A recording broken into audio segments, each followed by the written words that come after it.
Alô, amigos, bom dia, caro telespectador. Inicia agora o programa TV Atalaia Entrevista comigo, Carlos Batalha. Para você ficar bem informado, nos prestigie com sua audiência. Nos assista sempre de segunda a sexta. Conosco você fica por dentro do que acontece em nosso estado, no nosso país, sempre com as entrevistas especiais realizadas dentro e fora do estúdio. A sua participação também é muito bem-vinda. Você pode interagir conosco através do telefone 3226-2610 ou nas redes sociais. Interaja, participe, nos dê sugestões de entrevistas. Conto com a sua participação. No programa de hoje, nós iremos conversar com o vereador Elber Batalha. Ele está em nossos estúdios, ele vai destacar alguns assuntos polêmicos sobre a administração da Prefeitura Municipal de Aracaju. Satisfação muito grande, meu querido vereador, amigo Elber Batalha. Tudo bem, Elber? Tudo bem, Batalha. A satisfação é minha estar aqui nesse novo programa. Parabéns, sucesso. E é um prazer estar aqui. Prazer todo nosso. Elber, esses 3 primeiros meses de gestão municipal, esses 40 e poucos dias no parlamento, qual é a análise que você faz? Olha, a análise que eu faço que foi um início de gestão da Prefeitura de Aracaju muito conturbado. Eu acho que a Prefeitura resolveu querer mexer em muita coisa ao mesmo tempo. E numa Prefeitura, sendo bem sincero, numa Prefeitura que foi assumida de forma conturbada, com vários problemas, isso gerou vários problemas. E vários erros da administração. Descumprimentos de promessa de campanha, como aumento de tributos com 6 dias de mandato, que foi o aumento da contribuição de iluminação pública em 8,75%. Descumprimentos de campanha, como o exemplo do pagamento do salário de dezembro, que não foi pago, foi parcelado em 12 vezes, e o servidor que não pegou empréstimo, porque não quis ou porque não pôde. Primeiro que pegar empréstimo para receber seu salário é uma opção do servidor, não é obrigação dele, a obrigação é da Prefeitura pagar o salário inteiro.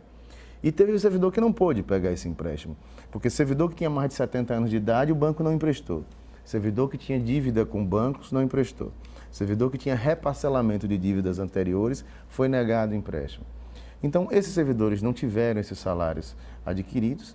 Essa conturbada situação do lixo de Aracaju, que virou, inclusive, operação da polícia, com ações judiciais de improbidade administrativa. Essa administração bate o recorde. Tem uma ação de improbidade administrativa contra ela, com cerca de 50 dias de gestão, e é descumprimento da promessa da revogação da lei de IPTU.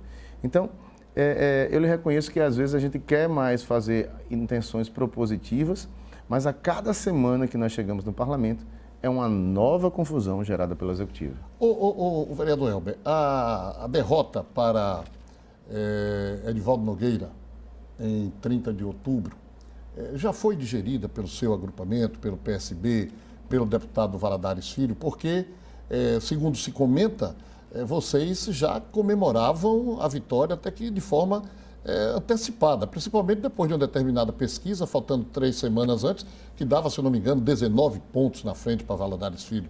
Então isso já foi absorvido? Olha, Batalha, nossa parte sim. A campanha foi pautada por uma disputa muito acirrada e em determinado momento o marketing do candidato Edivaldo conseguiu passar uma ideia errônea para a população de que nós teríamos um acordo com o ex-prefeito João Alves. E isso iludiu a população com certeza, isso foi um fator determinante, é mérito do marketing que ele apresentou, mas era um marketing mentiroso. A maior prova disso é que a chefe de gabinete histórica de João Alves, Dona Etelvina, a quem eu respeito muito, hoje está nomeada no gabinete da Casa Civil, do bloco do governador, do prefeito. Ou seja, se existia acordo, o acordo não era conosco. Mas para nós isso... Não estou entendendo. Ela está nomeada na Casa Civil isso. do governo Jacques Barreto? Exatamente. Ela está nomeada assessora da Casa Civil do governador. Certo. A chefe de gabinete do ex-prefeito João Alves. Então, se existia acordo, não era conosco. Mas isso para nós são águas passadas. A gente tem uma noção clara. Quem ganha a eleição governa e quem perde faz oposição. Aquela ida de Dona Maria na vinda até aqui do ACM Neto ao Yacht Clube foi um fator preponderante para aquilo? Com certeza que sim.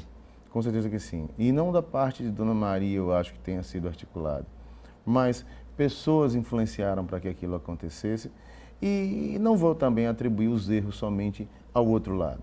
Nós erramos também na forma de conduzir, na forma de deixar isso claro para a população. Nós não podemos culpar também somente o outro lado e a população pela situação. O povo tem que ser, eu entendo que o povo tem que ser ajudado a ver a realidade. Se nós também cruzarmos os braços e acreditarmos que tudo vai ser elucidado de forma natural, isso em regra não acontece, na política pior ainda, porque existem as conduções, as induções para que a população tenha uma percepção equivocada. Mas de nossa parte isso é passado, as eleições, Edivaldo é o legítimo vencedor, isso faz parte da política, ele venceu as eleições. O que eu estou esperando é que ele assuma o papel dele de administrar a cidade e de enfrentar os problemas. Nós estamos em meio a um escândalo que gerou uma operação policial na Insurb, na Torre, no Sindilimp, a busca e apreensão de vários documentos, inclusive do celular do presidente da Insurb, e o prefeito some. Com todo o respeito que eu tenho a Mendonça Prado, o povo não votou em Mendonça Prado para ele dar explicações. O povo votou em Edivaldo. E é necessário que o prefeito venha a público. Não é se culpar, não. É dizer como ele enfrenta, que diga que, olha, está abertas as investigações, eu não tenho nada a esconder. Vamos enfrentar isso de fronte erguida. Mas a omissão é o pior papel para um homem público, ao meu ver. O povo precisa, sobretudo num momento desse de carência de bons homens públicos, em que a política está muito confusa com corrupção, com problemas, o povo precisa de homens públicos que encarem os problemas. E eu acho que esse é o grande problema dessa gestão até agora e de Edivaldo Nogueira pessoalmente. É a omissão dele tomar posição sobre as coisas.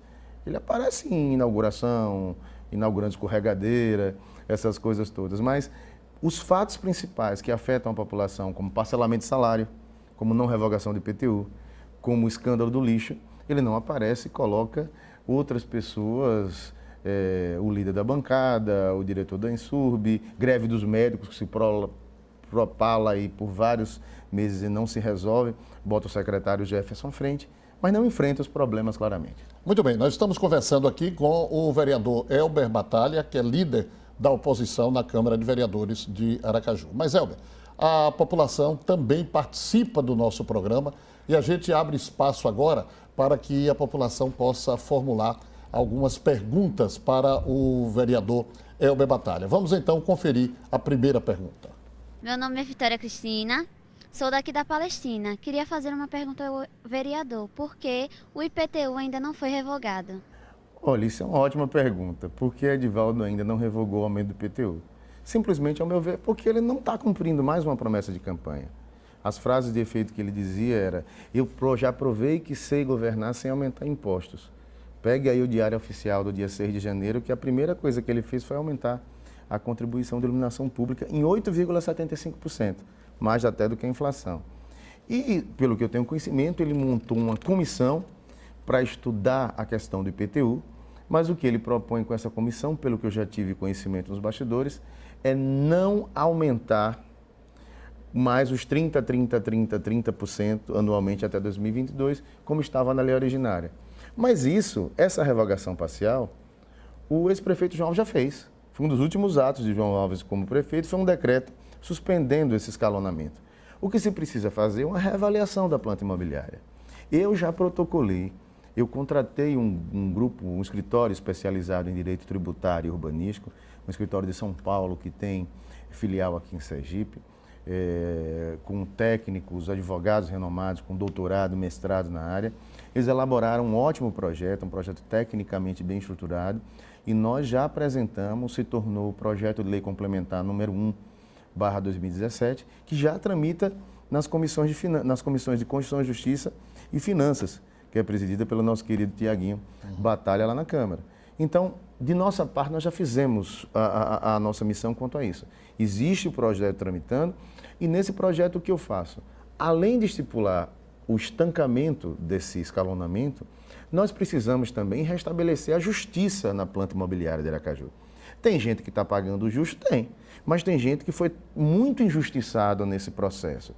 Os donos de terrenos, as construtoras, as pessoas humildes que têm uma casa só e que tiveram essa casa super avaliada porque a casa dele é numa área nobre, sendo que as questões de ordem pessoal dele não foram levadas em conta. Isso leva à quebra do princípio do não confisco do imóvel. Porque se você é uma pessoa humilde, você tira o IPTU de uma pessoa humilde de R$ 500 para R$ 3.000 ano, fatalmente ela não vai conseguir pagar. e a consequência do não pagamento do IPTU é a penhora do bem. É uma das poucas situações em que o bem de família pode ser penhorado ao não pagamento do IPTU. Mas o nosso projeto já está tramitando e a gente visa fazer o seguinte: estancar no que está, reavaliar a planta imobiliária de Aracaju, fazer um escalonamento de acordo com a inflação, agora adiante. Todo ano o IPTU seria majorado apenas na taxa da inflação e quem for injustiçado, o projeto prevê todas essas fórmulas, teria o direito de se creditar para o IPTU dos anos posteriores desse crédito. Se isso gerar um impacto muito grande para a prefeitura no primeiro momento, a gente também não quer fazer a política do quanto pior, melhor. A gente não quer também viabilizar a administração. A gente prevê no projeto a possibilidade da prefeitura parcelar esse credenciamento. Se o crédito do cidadão é R$2.000, isso poderia fazer que ele ficasse 3 anos sem pagar IPTU. Então, como a prefeitura também precisa desses recursos, a gente prevê a possibilidade de que esse crédito vá sendo utilizado gradativamente durante uma sequência de anos até ele ser debitado. Elber, antes de uma próxima pergunta de um telespectador também, você já foi vereador em outros mandatos, né? Você teve 2 mandatos? 2 mandatos. E na metade do segundo eu saí para ser secretário de Marcelo Dedo. Muito bem. Qual é a comparação que você faz da bancada daquela época com agora, onde houve uma renovação muito grande? Olha, eu acredito que são bancadas muito parecidas. Tanto a bancada que eu deixei no meio de 2010, ao sair, como a de hoje, são bancadas muito pautadas por pessoas jovens, por pessoas preparadas, com todo respeito aos membros do parlamento na gestão anterior. Eu senti que na gestão anterior houve uma queda de qualificação da bancada. Isso não quer dizer nenhum demérito a todos os membros, mas os debates se tornaram muito rasteiros, as formas agressivas com que os parlamentares se tratavam. E você nota hoje com essa renovação de pessoas que, independentemente que tenham ideias diferentes da minha, como o próprio professor Bittencourt, que eu, entre aspas, sou amigo do Bittencourt, mas meu algoz nos debates políticos. É o líder do governo. É alguém qualificado, que eu não posso discutir a qualificação pessoal dele. E moral também, uma pessoa decente, podemos divergir de ideias nesse momento, mas ninguém vai desqualificar o companheiro de parlamento. E tantas outras pessoas, como Irã Barbosa, a juventude de Kitty Lima, que chega aí na Câmara representando a rede, Américo de Deus, várias outras figuras, como Cabo Amintas, tem se destacado. A volta agora de caráter definitivo de Emília Corrêa, minha colega defensora pública, extremamente qualificada. Então, existem o nosso Tiaguinho, que é uma revelação, né? Um jovem que chega aí com disposição. E quem pensava que Tiaguinho tinha um mérito só de ser seu filho, está vendo que ele também tem as qualidades dele, do desempenho do mandato. Então, eu vejo que é um momento de renovação. As crises vêm para as coisas se melhorarem. Eu acho que o parlamento melhora e os debates são normais, às vezes acirram os ânimos, mas nessa legislatura eu vejo que os ânimos se acirram num determinado nível que preservam a respeitabilidade que o parlamento tem que ter por conta da população. Muito bem, estamos aqui com o programa TV Atalaia Entrevista. Vamos chamar o nosso intervalo comercial e voltamos já, em 2 minutos, continuando a conversar com o vereador Elber Batalha.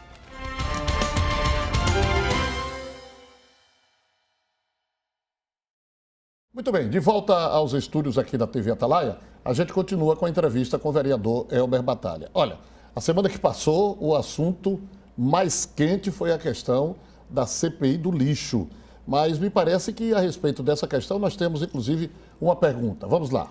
Meu nome é Clebson Moura, eu moro no Bugio. Eu gostaria de saber do vereador qual a justificativa dada pelos parlamentares para votar contra a CPI do lixo. E aí, vereador, como é que foi essa situação? A pergunta do telespectador com relação a isso. Olha, cada vereador é responsável pelo seu mandato e cada um deles teve uma justificativa diferenciada. Alguns quiseram politizar no sentido de colocar que nós estávamos ressuscitando as eleições, o que é um debate bobo, porque, como eu já disse anteriormente, Batalha, quem perde faz oposição e quem ganha governa. O que deveria se estranhar era se eu, Elber Batalha, presidente do PSB, no outro dia que Edivaldo Nogueira ganhou a eleição, eu fosse bater na porta dele, pedir cargos e me tornar membro da base aliada. Minha posição é ser da oposição. Eu não estou fazendo oposição do quanto pior, melhor. Se Edivaldo mandar coisas boas para o povo, para a Câmara, eu vou votar, vou apoiar e vou lutar para que seja aprovado. Agora, Os parlamentares têm as mais diversas justificativas e não me cabe julgar voto de colega. Quem tem que julgar é você, eleitora, que está me perguntando, aos eleitores que votaram em cada candidato. 2 parlamentares, em especial, tiveram a situação mais exposta, porque em política a pior coisa não é você ter posição. Quem decidiu ser contra a CPI desde o início tem o respeito da sociedade. Quem decidiu ser a favor tem. O maior problema foi com os 2 parlamentares que mudaram de opinião no dia. Então, eles têm meu respeito, devem as justificativas que tem que dar sobre isso, são eles. Agora, o que a gente tem que destacar dessa CPI é o seguinte: a Constituição Federal Os estabelece... parlamentares, se me permite, Claro. você se refere, é o Fábio Meirelles, E o Vinícius Porto. Mas mesmo que eles não mudassem, não alteraria o resultado, né? Não, nós tínhamos a consciência que na votação a CPI não seria instalada. Até que porque, pela Constituição Federal, a CPI não tem que ir para a votação. CPI é um instrumento de fiscalização do Poder Legislativo que em todas as casas legislativas, no Senado, na Câmara, na Assembleia e nas câmaras municipais, tem um único requisito para ser instalado: a assinatura de 1/3 dos membros. E outra coisa, a Constituição diz, e o próprio regimento da Câmara de Vereadores diz, que uma vez lançada a assinatura e o protocolo sendo feito do requerimento de CPI com a assinatura, é impossível o parlamentar retirar aquela assinatura. Então, eu já tinha protocolado com 9 assinaturas, uma a mais do que era necessário, já que a Câmara tem 24 vereadores. Então, não caberia outra atitude a não ser instalar a CPI ao presidente da Câmara. Mas, é claro, o vereador Nitinho é membro da bancada do prefeito Val Nogueira, foi eleito com apoio do presidente, com apoio do prefeito Val Nogueira, e ele usou de um artifício regimental. Tem um artigo no regimento da Câmara que diz que CPI tem que ser votada. Esse regimento é de 1977, antes da Constituição Federal, e esse artigo, como se diz, tecnicamente se chama, esse artigo não foi recepcionado pela Constituição. Mas, para que a população entenda, esse artigo do regimento, que é de 1977, foi revogado pela Constituição de 88. Então, na verdade, ele não teria mais eficácia. Mas o presidente usou do entendimento de que ele ainda vale e colocou a CPI para votar como artifício de derrubar a CPI. Mas nós temos muita tranquilidade, nós não vamos criar atrito com os colegas. Eu sei como é importante, até para projetos futuros, você manter a respeitabilidade e a convivência com os colegas. Deixamos a votação ocorrer e pedir, já requeria a ata da votação. E entre terça e quarta-feira da próxima semana, nós vamos estar ingressando com mandado de segurança junto ao Poder Judiciário de Sergipe, para que se cumpra a Constituição. Eu vou provar que eu consegui as 9 assinaturas, vou juntar a cópia do requerimento com as 9 assinaturas e que, apesar das 9 assinaturas recolhidas, o presidente não instaurou a CPI e a derrubou com base em um artigo inconstitucional. E aí a CPI fatalmente vai ser instalada e eu creio que no máximo em 30 dias nós vamos ter esse processo retomado. Na votação da CPI, foram 7 assinaturas. Foram 9 assinaturas e 7 votos. 7 votos que foram retiradas 2. Exato. Né? A de Vinícius e a de Fábio. Exato. Eles, na verdade, não retiraram a assinatura. Eles votaram contra o requerimento que eles mesmos assinaram. E você acredita em conseguir 9 assinaturas? Eu não preciso mais das 9. Não precisa mais. Porque as assinaturas se contam no momento que o protocolo. Sim. O que eu vou questionar na Justiça é que aquele requerimento que ganhou o número de 124/2017, que contém, melhor dizendo, não deixou de existir, que contém 9 assinaturas, não necessitaria de votação para instalar a CPI. E, além do mais, porque o Supremo Tribunal Federal, num caso até simbólico, Batalha, essa decisão saiu na CPI da Petrobras. Certo. Porque, na época, o governo Lula quis derrubar a CPI da Petrobras com esse mesmo artifício. Colocar para votar, o governo tinha maioria na Câmara no momento, então ele derrubaria. E a oposição foi ao Supremo, e o Supremo disse não, se eles têm assinatura, tem que instalar, e se deflagrou tudo isso que desagou na Lava Jato e em tantas outras coisas.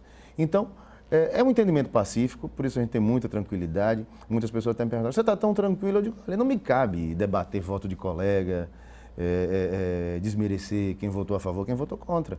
O que me cabe é lutar pelo que eu acho que é o melhor para o esclarecimento. No momento que Ministério Público, Polícia, Poder Judiciário, porque quem determina busca e apreensão é Poder Judiciário, e ali teve uma ordem judicial de busca e apreensão, investiga uma coisa, eu não entendo como a Câmara de Vereadores, que é na sua essência o efetivo poder fiscalizador do Poder Executivo, diz não, eu não quero investigar. Elber, e o argumento que foi utilizado por alguns vereadores da falta de necessidade da CPI, visto que eventual desmando que tenha acontecido aí, o desvio de recursos, já está sendo apurado pela Polícia Civil, pelo próprio Ministério Público, não foi suficiente?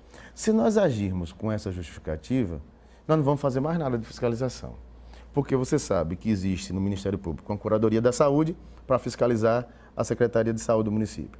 Existe a Curadoria do Consumidor para fiscalizar o PROCON. Ou seja, hoje existe uma curadoria especializada do Ministério Público para tudo. Se a gente parte da premissa que o Ministério Público e a Polícia, a Deltap exige para investigar os crimes contra a ordem tributária e a administração pública. Se formos por essa premissa, vamos acabar com o Poder Legislativo. Porque, Batalha, a competência, você sabe disso, que é um jornalista experiente, homem público acima disso até, que a competência legislativa do vereador é muito diminuta. O vereador só pode legislar sobre o que não é competência da Câmara, do Senado e da Assembleia. O que sobra é competência do vereador. A nossa competência é residual e limitada. A nossa função primordial é fiscalizar. Se nós começarmos a dizer, não, já tem esse para fiscalizar. Até as prefeituras hoje têm um controle interno hoje de fiscalização. Se formos por esse caminho, a função da Constituição é ter o Poder Legislativo com a independência necessária para fiscalizar. Se formos por esse caminho de achar que já tem outro investigando, então tá bom, não vai se fazer nada mais. Você está lá para discutir futebol e por aí vai, né? Exatamente. Certo. Elber, o que é que você imagina desse futuro político do nosso Estado, visto que 2018 já está aí? Já estamos vendo aí conversas e negociações e articulações. Então, o que é que poderemos esperar? Olha, Batalha, há uma discussão clara a efervescência dos bastidores já começa a se discutir. Eu acho que do seu agrupamento, senador Valadares. Eu entendo hoje que no nosso agrupamento, o candidato natural a governador do nosso agrupamento é o senador Amorim. Certo. Porque foi o candidato anterior e se manteve liderando esse agrupamento. E a despeito do senador Valadares... Mas se o agrupamento do senador Eduardo Amorim optar entre mantê-lo como candidato ao Senado e André Moura, por exemplo, candidato a governador, vocês apoiam? Olha, não há óbvio quanto a isso, não. Dá até para escolherem o próprio senador Valadares e os outros dois serem candidatos a senadores, manter o apoio, que, como eu disse, é o candidato natural ser Eduardo Amorim. Eu não vejo, eu acho que política é o diálogo, é a construção gradativa. Com Jackson Barreto não existe mais acordo? Olha, de minha parte, eu tenho muito carinho e respeito pelo governador. Você foi, inclusive, secretário. Eu acho que a gente tem que manter uma ética nesse sentido. Eu fui secretário dele 1 ano e meio do último governo. Então, de minha parte, não me cabe, nesse agrupamento, eu ser o crítico do governo do Estado. Até por uma questão ética, porque os políticos têm que manter um mínimo de ética na vida. Lógico. Né? E eu acho que é antiético uma postura dessa. Mas eu creio que, nesse momento, pelos delineamentos que a política toma, não cabe, por termos disputado uma eleição de prefeitura de um lado, e o governador Jackson Barreto ter apoiado e, ao meu ver, ter sido um dos principais responsáveis pela vitória de Edivaldo Nogueira e tal. Então, acho que esse prolongamento dessas alianças para 2018 é natural. E nós também temos que cumprir o compromisso com quem nos apoiou para prefeito, que foi o agrupamento de Eduardo Amorim. Então, você quer dizer, porque até março, se eu não estou enganado, março de 2016, o agrupamento de vocês estava aliado ao governador Jackson. Exatamente. Né? Então, em outras palavras, você quer dizer que se esse apoio mantivesse, Valadares Filho hoje seria o prefeito? Não sei, né? Porque política muda tanta coisa. Existe uma nuvem, não tem aquele Benedito Valadares, né? Que era o senador de Minas, que ele dizia que política é como nuvem, né? Tá aqui, dá um vento, daqui a pouco a nuvem muda de lugar. Tá do outro lado, é verdade. Aquela nuvem muda de lugar. É um negócio muito... Olha, a opinião pessoal. Quem está falando aqui não é o PSB, é Elber. Eu não acredito na manutenção da aliança de PT e PMDB em Sergipe para 2018. Porque o cenário nacional vai exigir essa cisão. Não estou aqui torcendo, eu tenho amigos no PT, tenho amigos no PMDB, aqui não há torcida. É uma avaliação, como alguém que gosta de política. Por quê? Vai se acirrar os ânimos entre PMDB e PT nesse alinhamento de reforma da Previdência, de reforma trabalhista, de tantas coisas que vão acontecer. Então, eu acho que vai ser uma coisa natural. Então, a quem está esperando também uma eleição polarizada de 2 candidatos, eu acredito que vão haver mais de 2 candidatos. Eu entrevistei aqui Rogério Carvalho, que disse ser favorável e acredita que passa a lista fechada. O que é que você acha? Eu sou contra. Você é contra? Lista fechada é tirar o direito do eleitor de reconhecer, por exemplo, o meu trabalho. Eu até acho que no meu partido, porque eu sou um dos mais antigos, É verdade. entre aspas, Você seria beneficiado. eu seria beneficiado. Mas eu não acho correto. Eu acho que o eleitor tem que acompanhar meu trabalho, tem que acompanhar o trabalho de Lucas Aribé. Estou citando os que disputariam Sim. comigo no meu partido, o próprio Luciano Pimentel, que é um deputado atuante, e entre nós escolher. Olha, eu opto pelo PSB e dentro do PSB eu vou escolher esse.